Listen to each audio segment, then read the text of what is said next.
Hello, Facebook fans and YouTube fans of DX Engineering. It's Friday afternoon. Thank God it's Friday. It's 4 p.m. Eastern Time here in the eastern part of the USA. That's 20 Zulu on October 15th, 2021. And it's time for the weekend special that we do every Friday afternoon. And I have a very special guest on with me today. It's our good friend, Mike Martin, K3RFI from RFI Services. Hello, Mike. How are you? How's everybody doing? I'm doing wonderful. Thank you, Tim.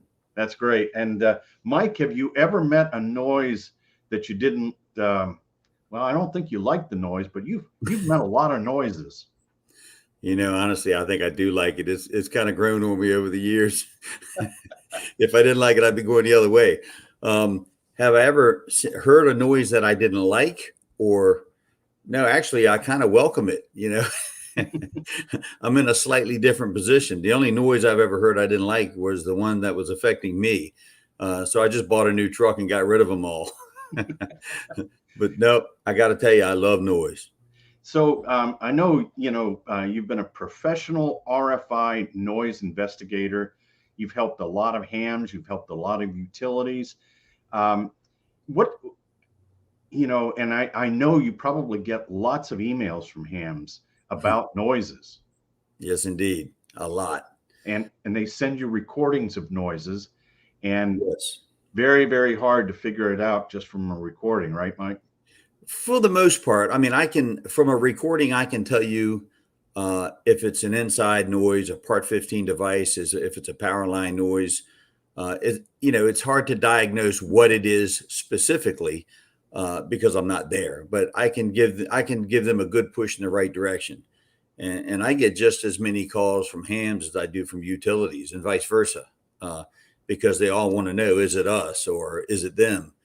But yeah, there's no way to tell exactly what it is from 1,000 miles away, but it is a good jump start in helping the ham or the utility figure out which way to go next. Mike, what about wall warts? What about noise from wall warts? Well, I guess to sum it up, I went to Arizona a year ago, spent 5 days in Arizona, traveled hundreds of miles all over this 120-degree weather, and I found 2 power line noises in the 5 days. All the other complaints were wall warts, every single one of them. It was amazing.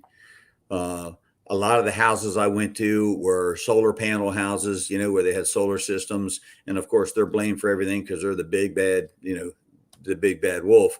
And I go in and find out that these same people that have solar panels also have a lot of cameras around their homes. And they have one little wall wart that can handle about a half a watt or half an amp, powering 6 different cameras, and they're straining. And basically, they're all the same exact thing. They're all the same manufacturer, same wall wart.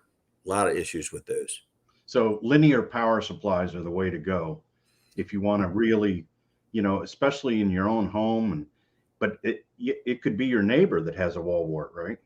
Oh, absolutely. It can be. The most sensitivity comes from people that are connected to the same transformer, distribution transformer outside. It's like being on in a breaker panel. You go to the load center and you've got one circuit, the noises on one circuit, your radio's on another. But when you're talking about noises in neighbors' homes, everybody on the same transformer is essentially in the same circuit. So they're very easily affected. What you do in your home that affects your radio could just as easily affect the next door neighbor. Right. And what about, pole mounted transformers versus the ground mounted ones? Do you have a preference when it comes to low noise? Well, there's kind of an association there. The pad mounted transformers on the ground are typically in URD systems, underground residential distribution systems. So there's a lot less hardware involved. When you have a transformer on a pole, there's a lot of hardware on that wood pole that is actually the creator of the noise, not the transformer. So it isn't typically the transformer creating the noise. It's what's around it. It's what's attached, in the same vicinity of it. Typically, when I have a URD area, that's underground residential distribution. When I have a complaint where there's a pad mount transformer, if it is in fact the utility creating the noise, most of the time that noise has corrected itself within a day or two that I get there, because it burns open. They don't have the hardware that typically creates the noise. When they have a noise, it's a power arc and it burns out. It doesn't last long. So, Mike, it would be great if you could tell the short version of this story. I think you were in Alaska, and it was a nasty noise that nobody could figure out. The power lines were close to the house, and you were using I think an outside hose and all sorts of water. But tell everybody about that. That's a great one. Oh, that was interesting. That was actually a lot closer to home than Hawaii. There were some good, interesting stories in Hawaii too, or Alaska. I mean, this was very unique. The customer, or my customer, the utility, had been dealing with this problem for a long time, close to a year, and they just couldn't find it. All the characteristics about this noise meant power line. Humid weather, the noise would dissipate. With rain, it was gone. Right after it rained, the noise would come back. On a windy day, it was very intermittent. So I go up and I explain to the person. And when I go out, I start from scratch. I start from I don't know anything about it, just to make sure I don't miss anything. So I explained to the old guy that I was going to find his noise. And he turns around and looks at his wife and says, "Did you hear that, Martha? He's going to find our noise." So then I said, "Yeah." I said, "I'll be here until I find it. I won't leave until I find it." And he laughed. He said, "Did you hear that, Martha? He's going to be here. Get the spare bed ready." And so I said, "I have to come into your house. And first thing I want to do is turn off circuits in your house." So I went through this process. And the whole time he was kind of not very enthusiastic, to say the least. He didn't think it was going to happen. So I went through all the motions. I turned the circuits off, and the problem was definitely not going away by killing the circuits. Well, the unique thing about this place is it was probably not even 100 feet from 500 kV, from a 500 kV right away. Wow. I mean, extremely close. I really think it was way too close for it to happen. It shouldn't have happened. The home shouldn't have been built there, but they had this noise since the day they moved into the home. It was a prefab home that was set in place, and they had the noise from day one. So I walked around the house and started outdoors from scratch. I pointed an antenna at the right of way, got no noise from the 500 kV, pointed back at the house, and it was screaming. And the pattern that I saw from the noise was exactly what I would identify as a power line noise. So I walk up to the side of the house. I got a little sniffer, and I'm walking around the house, and I find the arc on the side of the house. And I locate the noise up at the gable end of the house where the two pieces of fascia join at the ridge. And what it was a loose nail. A nail had been driven in, and it wasn't contacting both pieces of fascia. So it was arcing right there. The induced voltage from the 500 kV was energizing the fascia. So I got my thoughts together, and I pulled his garden hose around to the side of the house, and I got a long stick that I could reach up to the noise. And I went and knocked on the door, and I said, "I found your problem." And he said, "Did you hear that, Martha? He found our problem." And so I chuckled a little bit. He says, "So what is it?" And I said, "It's your house." And he looked over and he says, "Martha, did you hear that? Our house is arcing. It's our house." And so I said, "Well, why don't you come outside and I'll show you."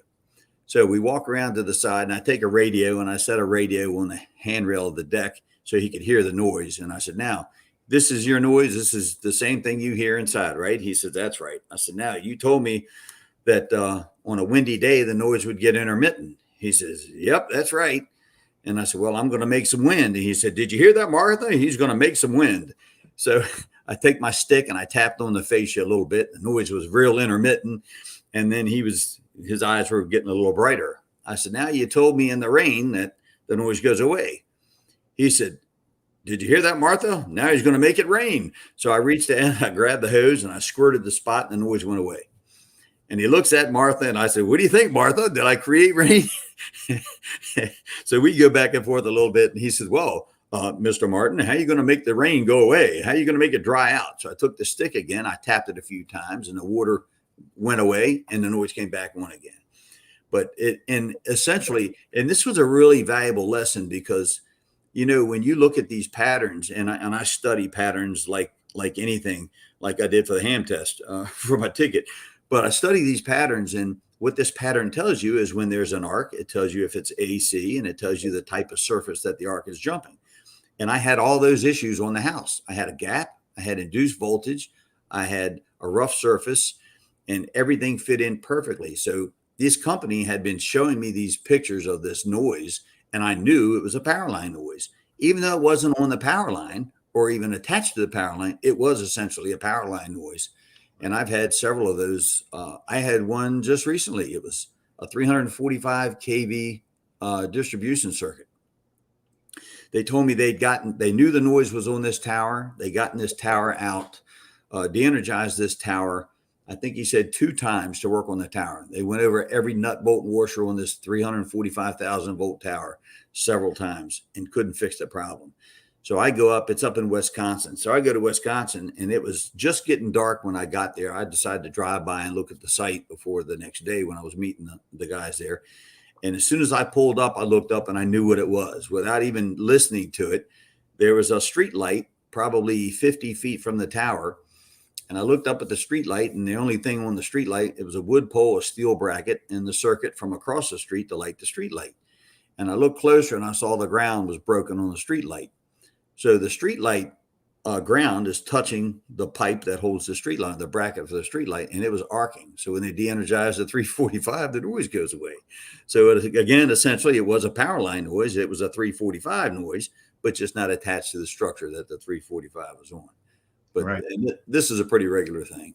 Yeah, the induced part of it. So absolutely. But keeping an open mind, as you pointed out, that's really, really important. I want to go to the chat room here, a little bit of chatter here. We've got CO7PH on from Cuba, and KI5 Mike Charlie in Houston, and 2 Echo Zero Radio Echo Echo in the UK, and in Colorado, AD0 Yankee Oscar, and Mike Kilo Delta 2 Sierra X-Ray Delta. And Andy says most of the phones and cameras and chargers make noise. And says, hi guys from KO4 Radio Alpha Alpha. Our good friend Ray Higgins, W2 Radio Echo. I spend an awful lot of time tracking noise. Those cheap MFJ ultrasonic devices actually work. I'm going to Maine next week. It's usually bad insulators. I don't like a noise floor above S0. But I think, Mike, you would say that a lot of times it's hardware, not just the insulator. Absolutely. To tell you the truth, I haven't changed an insulator in probably 20 years, more than 20 years, for the sake of fixing a noise. There's ways to stop the noise, even if it is associated with the insulator, without changing them. And I'm not big on changing hardware. I think there's a big misconception behind all of that. But yeah, it typically isn't. It's much more often the hardware around the power line in the wood. Right. That's why wood structures, most noises are associated with wood structures because of the loose hardware around the wood. Things get loose, they get energized at different potentials, and when they touch, they don't like to be different potentials. You know, it's like a spark plug. You know, they want to discharge, and they do. Right. And Ken says, I've seen ARRL articles on solar inverter RFI. Have you determined to be most problematic or to avoid? We've been considering ground-mounted solar and sticking with low-tech string inverters. Well, every time I've ever gone out on a complaint that was said to be inverters, other than power companies hiring me to show that the inverter is not the issue, you know, it's a voltage issue that I go out and find. I have never found an inverter to be the cause of the problem. And I've been to many of them. It's always the person next door, and even in the house with the inverter. I find wall warts. I find aquarium heaters. You know, they really need to come up with a better design for those aquarium heaters, other than it's kept me in business for a long time. But no, I haven't. As a matter of fact, I own a building in my club owns a building down the road a ways, and I'm contemplating filling one of the fields up with solar panels with the power company. I really haven't. I mean, they do make noise. For the most part, I don't find it to be a big cause of noise for the people that I'm hired to fix. You know, great. That I'm hired to work for. From Greece, it's Sugar Victor 8 Golf India, and Dino says changing all radio desk 12-volt accessories from wall warts to a single DC supply cures a lot of ills. And I will second that. Amen. That is There's no doubt. a great way. I have an N-phase solar equipment, no noise issues like the folks have with Solar Edge. From Denmark or from Belgium, it's Oscar Norway 4 Bravo Delta Victor. And Nathan says the worst source of RFI I've ever seen is those network power line adapters that run your home network through copper house wiring. What about those, Mike? I guess he's talking about the BPL type of stuff. Yeah. There's a couple of older brands. Yeah, I don't find them. It's kind of strange. If you go up and do a test, you find noise. Actually, I haven't seen one of those in several years. I don't know if anybody's still deploying them or not. I thought that was a thing of the past. Now, the smaller devices that are in home that control lights and things like that, I haven't had one of those in years also. But when you have them, it's really weird because it's not just in the home. It might be 2 blocks away. I've had some really weird issues with them, but it's been several years since I've had one of those. Okay. And KL7KY, our friend Kevin is on. Thanks for the show, Tim. And Kilo Echo 8 Charlie Victor Alpha and Alpha Bravo 7 Radio.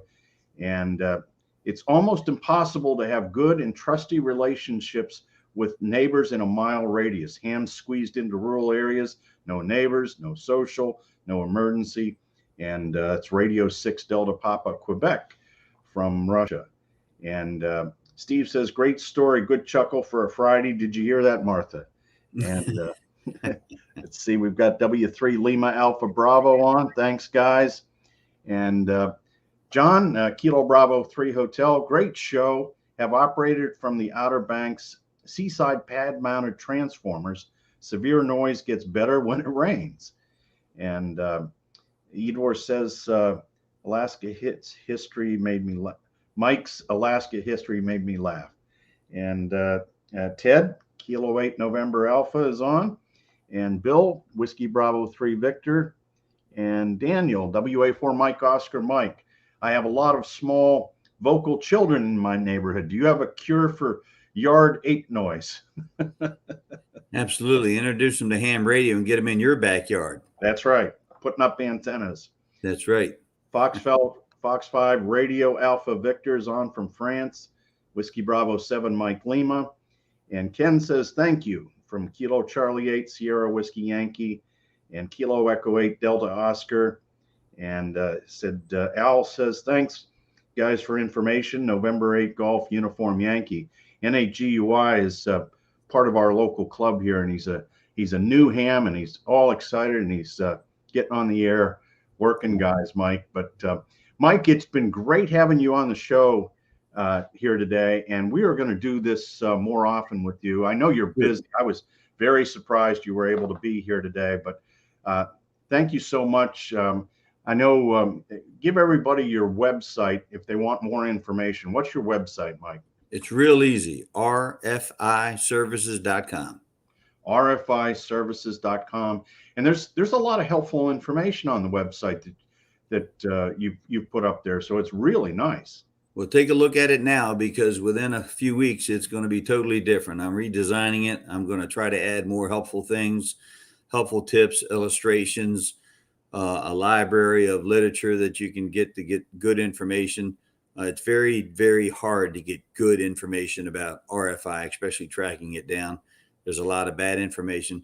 But everybody keep one thing in mind, that you don't want to resolve all these noise issues. It's really important to keep some of them around to keep me in business. So don't fix everything. Well, you taught me a lot of things. I've been to several of your workshops, and you and I have worked here together for probably 25 years.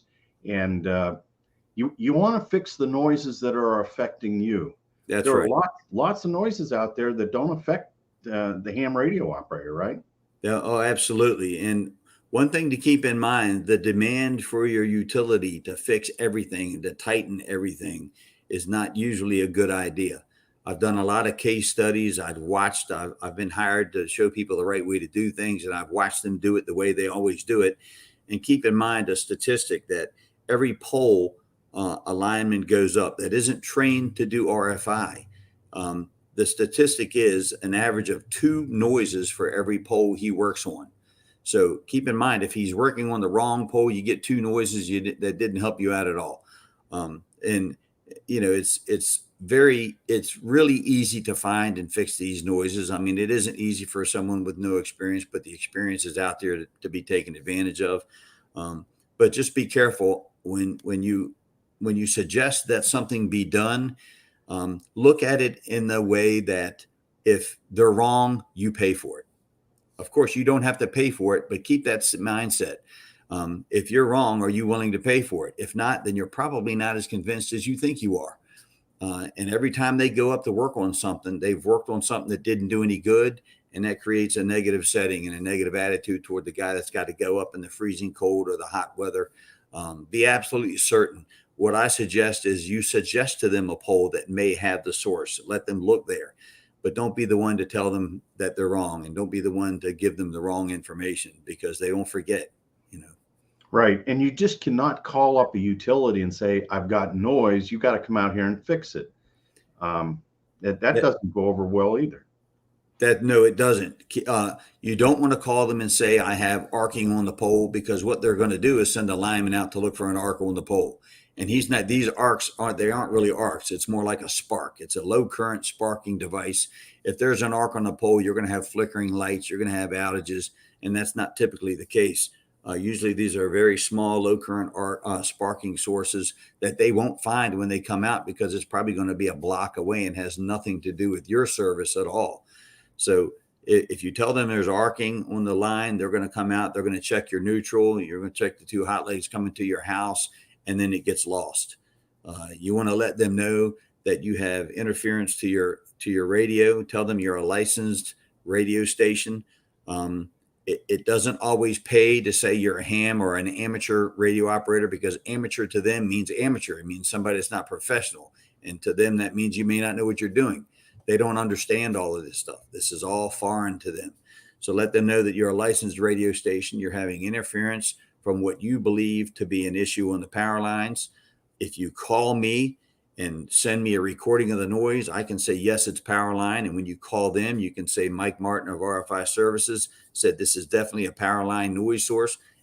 I do this all day. I get phone calls all day long, every day. So I'm not afraid to take a phone call. I'm driving down the road. I can talk to you as well as I can talk to myself. That sounds good, Mike. Just want to give a shout out to a few more people here. Gunter is on, Delta Kilo 5, Oscar Norway Victor.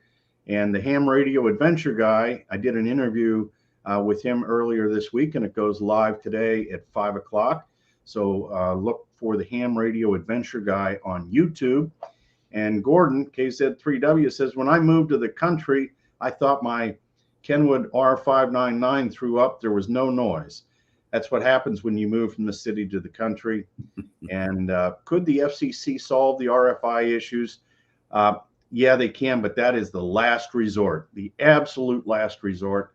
You're much better off to try and figure out what the noise is, and then work with the noise offender. If it is the power company, so be it.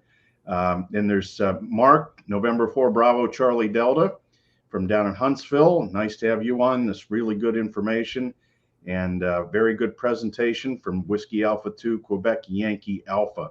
So thanks very much, Mike, for coming on. And we look forward to hearing more of your Martha stories in the future. Awesome. Thank you, Tim. Thanks, everybody. And hope everybody has a great weekend. The Illinois QSO party is on. The New York QSO party is on. The Workdoll Germany contest is on. So have fun with ham radio. And 73 from DX Engineering.